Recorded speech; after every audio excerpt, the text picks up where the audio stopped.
안녕하세요 여러분. 오늘의 천자문사전은 221화 전첩간요입니다.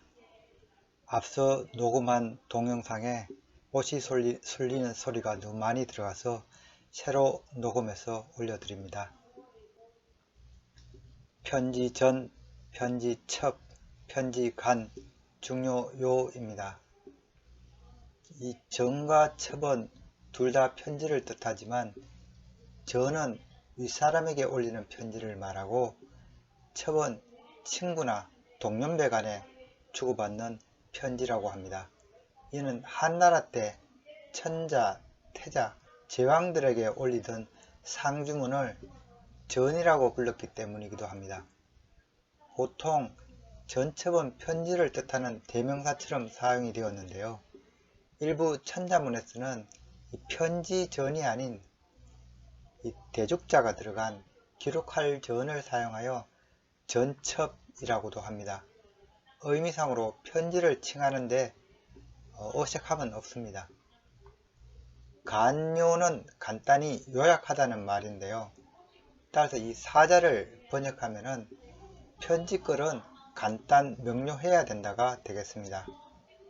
이와 같이 편지글이 간단하면서도 요점을 담아야 한다는 말은 시대상과 관련되어 있습니다. 처음 사용하게 된 서찰은 대나무나 나무 조각을 엮은 죽간이나 목간이었습니다. 죽간에는 많은 글을 쓰기 힘들었으며 부피 또한 만만치 않았습니다. 따라서 배달원이 들고 다니기 편하게 짧고 명확해야 했습니다. 고대에는 죽간으로 만든 작고 얇은 서찰을 이 첩이라고 불렀으며 서고에 보관하는 큰 죽간은 책, 그리고 두 죽간을 독이라고 구분하여 부르기도 했습니다. 천한 거린에서 명나라의 건국 황제가 된 주원장은 황제가 되고 나서 힘들었던 시절 어린 친구들이 그리워 그들을 황궁에 초대하는 편지를 아래 학사들에게 쓰게 합니다. 격식을 중요시했던 학사들의 편지글은 너무나 수식어니 장황하여 황제도 이해하기 힘들었다고 합니다. 이에 화가 난 주원장이 다음과 같이 딱 두 줄만 쓸 것을 명하는데요. 아상 니문, 내가 너희들을 그리워하고 있으니 레간 가나 보러 와서 나를 받아오. 핵심만 짚어내는 주원장의 불같은 성격이 잘 드러나는 일화라고 생각됩니다. 사진은 고대 죽간에 적은 이 서찰의 복제품이 되겠습니다. 죽간에는 글을 적고 아무나 열지 못하도록 진흙으로 신분을 나타내는 이 인장을 찍어서 보안을 유지했다고 합니다. 국가의 공식 문서에는 당연히 공식 인장을 찍어서 사용했습니다. 그럼 글자에 대해 살펴보도록 하겠습니다.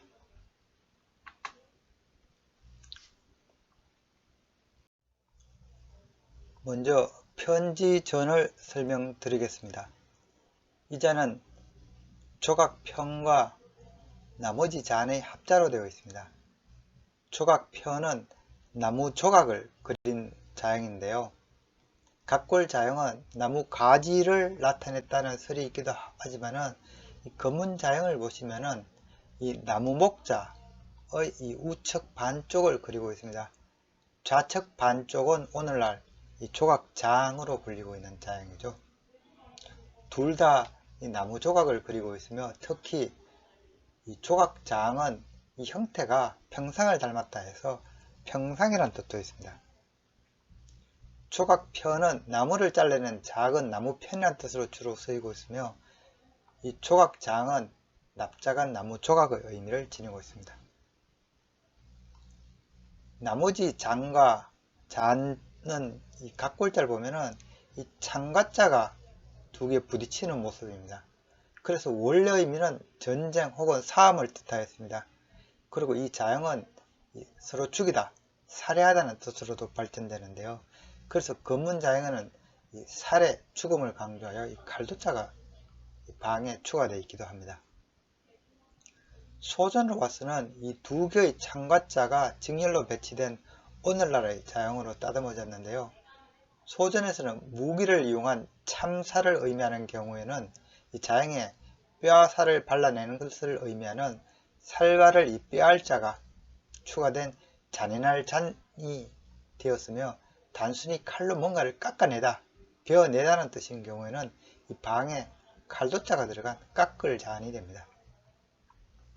이 창과 자가 두 개 배열된 이 나머지 자는 주로 이 뼈에서 살을 도려낸다는 의미로 사용이 되었는데요. 단독자보다는 구성자로 많이 사용되고 있습니다.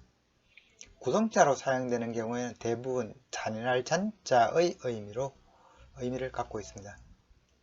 이 나머지 자는 이 살을 깎다, 도려내다는 뜻에서 출발한 자형이기 때문에 깎아서 줄이다, 깎아서 작아지다, 적다는 의미도 갖고 있고, 이 깎아서 남은 나머지 또는 깎아서 속이 드러나다는 뜻으로도 사용되고 있습니다.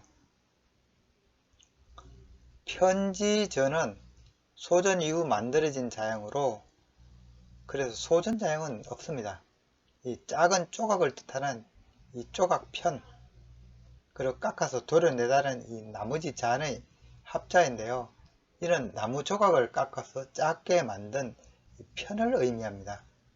옛날에 이 작은 나무 편에 간략하게 이 글을 적어서 이 쪽지처럼 사용했기 때문에 자형은 쪽지, 편지란 뜻을 갖게 됩니다. 종이가 발견되기 전 인류가 기록 매체로 사용한 것이 이 대나무 조각 또는 이 나무 조각이었는데요. 죽간은 목간에 비해서 제작과 드물게 말아서 보관하기 편하기 때문에 책을 만드는 데 주로 사용되고, 이 목간은 짧은 기록을 남기는 데 사용되었다고 합니다. 그리고 자형에 나무 조각을 뜻하는 이 조각편 대신에 이 대죽자를 이렇게 올린 기록할 전을 이 전첩으로 표기하기도 하는데요. 재료의 차이만 있을 뿐 둘 다 쪽지의 수단으로 사용되었기 때문에 어느 자형을 사용하여도 다 맞는 표현입니다. 둘은 동일한 의미를 지니기 때문입니다. 다음 자는 편지첩입니다. 이 자는 이 조각편 그리고 나뭇잎 엽의 합자입니다.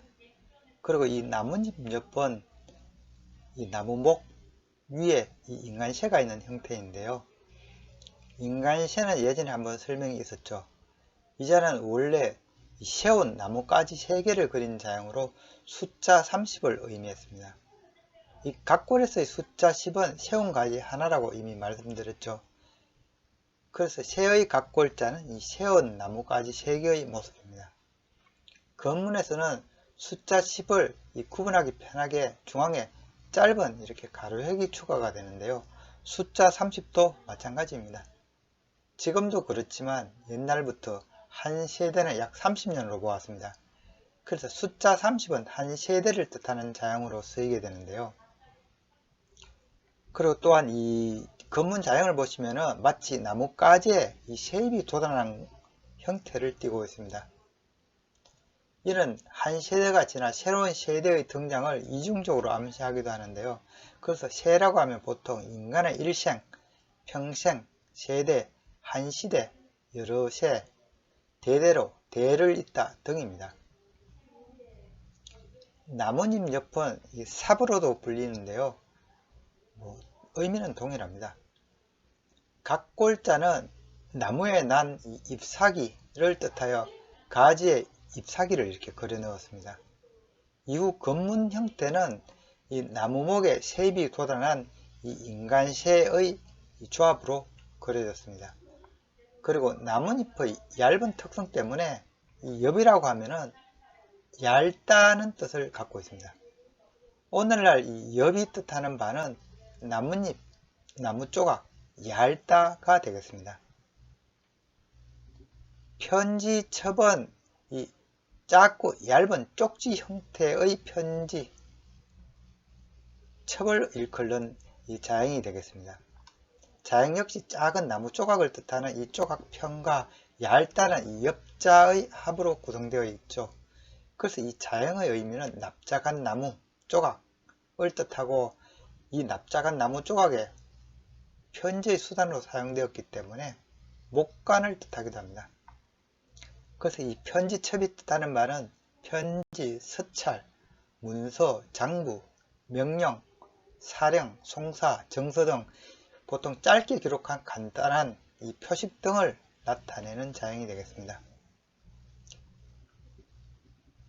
이 나무로 된 첩은 이 미륵사지에서 출토된 삼국시대 목관이 되겠습니다.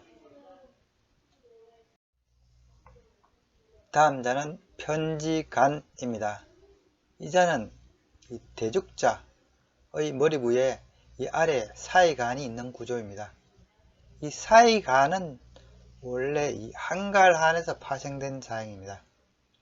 한갈한은 이 공간적인 틈새의 의미보다는 시간적인 그런 틈의 의미가 오늘날 강하죠. 이 건문을 보면은 이 문문자 사이에 달을자가 이렇게 떠 있거나 이 문 사이로 이렇게 달빛이 새어 나오는 표현을 하고 있습니다. 그래서 건문에서의 원래 의미는 이 문 사이의 이 틈을 의미했습니다. 틈을 나타내는 또 다른 자형으로는 이 문 사이에 바깥외자를 넣기도 했는데요. 문틈으로 밖이 보인다는 표현입니다. 바깥외를 한번 잠깐 살펴보면은 이 각골자는 원래 거북이 등딱지에 갈라진 검을 그린 전복자였는데요. 그런데 이 거북의 겉껍질에서 겉이란 뜻이 만 따로 떼어내서 건문에서는 겉 또는 밖을 강조하기 위해 달을자가 이렇게 추가해서 겉을 나타내었습니다. 즉 집 안이 아닌 바깥의 의미입니다. 다시 이 한갈한을 살펴보면은 이 자는 시간이 흐르면서 시간적 텀으로 그 의미가 확대가 되는데요. 문 밖에 떠 있는 달을 보면서 여유로운 시간을 가지는 것으로 해석되었을 수도 있습니다. 그래서 소전으로 오면서 자형은 한가하다는 의미로 널리 쓰이게 되는데요. 이에 원래 이 문사의 공간적 틈을 나타내기 위해서 이 다룰자를 이 날일자로 바꾸어서 오늘 이 사이간이 예서에서부터 이렇게 만들어졌습니다. 즉 문사이로 이 햇볕이 스며들어온다는 표현이 되겠습니다. 그래서 오늘날 이 사이간이 뜻하는 바는 틈새, 사이라는 이 공간적 의미 또는 이 하는 동안, 몰래 등 짧은 시간적 의미도 어느 정도 갖고 있습니다.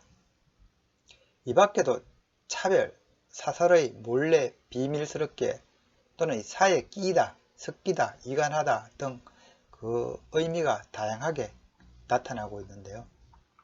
이 사이간은 문 사이로 벌어진 길고 좁은 틈에서 원래 기원한 이 자형이기 때문에 다른 구성자로 들어가는 경우에는 길고 좁은 형태, 즉 주름이나 꼴짝이라는 뜻을 갖는 경우가 있습니다. 이 치마주름 간이나 이 산골, 이 물간이 그러한 예들입니다.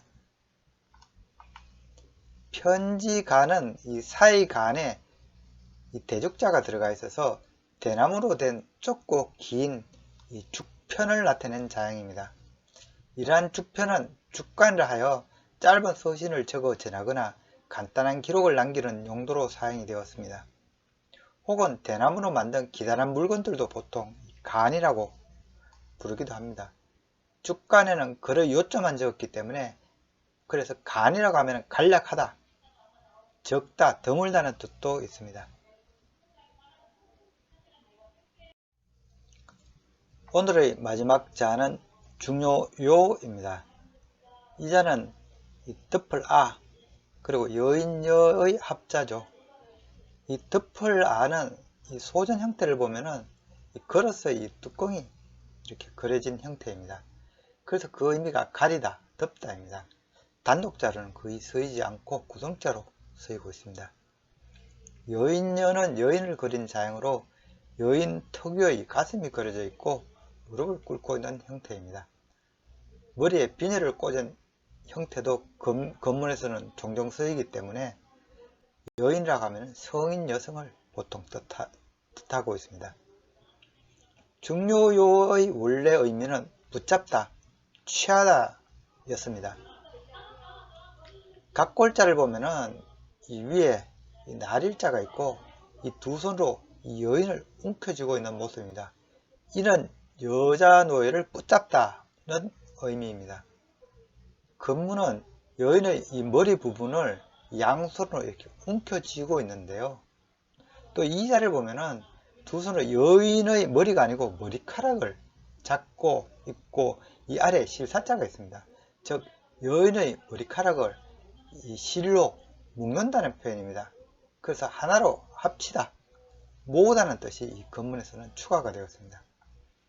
소전 단계의 이 설문자를 보면은 여인의 머리 부분이 이 정수리 신으로 표현되고 두 손으로 머리를 잡고 있는 이 형태로서 표현되고 있는데요. 이는 붙잡다는 의미와 이 노예 표식을 말하는 것으로 보여집니다. 비슷한 자형으로는 이 표표자가 있죠. 표표자는 이 덮을 아와 볼시의 합자인데요.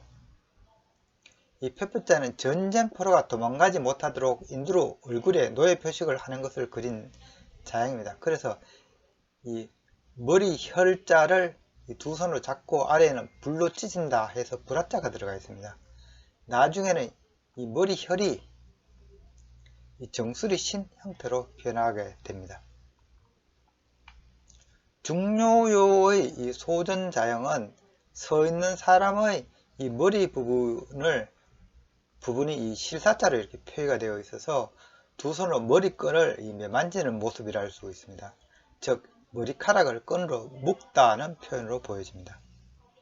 그래서 중요요는 원래 여자 노예를 붙잡거나 급박하는 것을 그린 자형에서 출발해서 잡다, 협박하다, 취하다, 원하다는 뜻이 있고 나중에는 이 여인의 머리를 붙잡은 형태가 이 끈으로 이 머리카락을 묶는 모습으로 변화되면서 자형은 모으다, 합치다는 뜻이 추가가 되었습니다.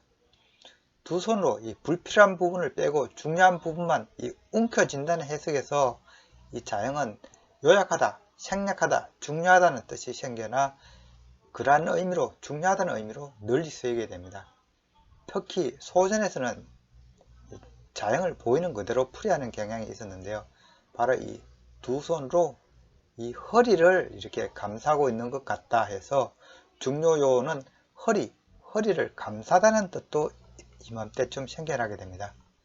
그리고 소전 이후 이 허리라는 의미를 확실하게 나타내기 위해서 예서에서는 신체를 뜻하는 이 육다르를 변해 추가한 허리요를 따로 만들게 됩니다.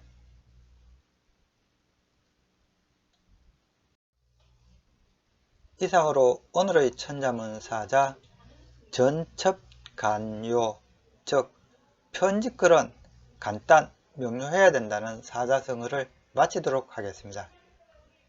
전첩간요는 이 편집글이 간결하면서도 의미 전달이 명확해야 됨을 말하고 있는데요. 조선시대의 왕들 중에는 이 정조가 이 짧은 비밀서신을 통해서 자기 세력의 신하들과 많은 소통을 나누었다고 합니다.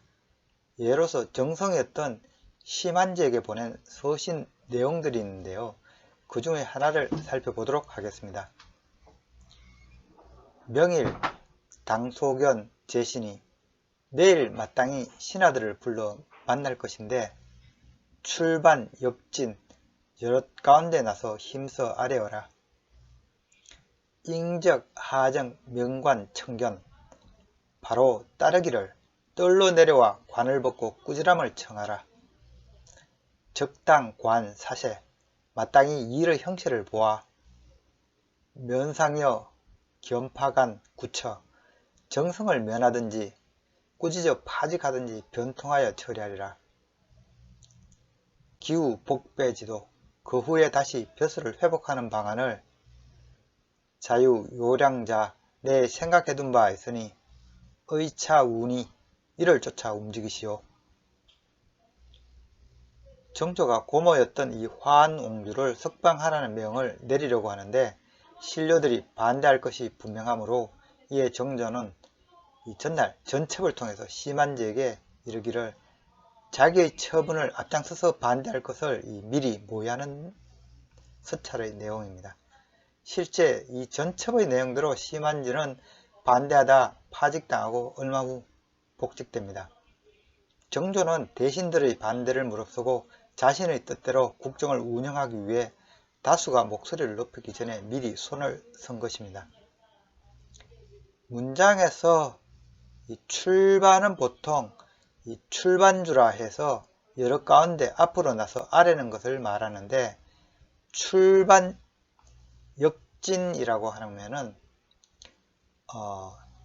주를 좀 더 강하게 표현한 것이 되겠습니다. 이 지는 보통 베풀다는 뜻 외에 고하다는 뜻이 있습니다. ing적은 바로 따르다는 뜻이고요. 상은 정성을 뜻하기도 하는데 바로 심한지를 말합니다. 배는 절하다는 뜻 외에 뱃수를 주다는 뜻이 있습니다. 지금까지 시청해 주셔서 감사합니다.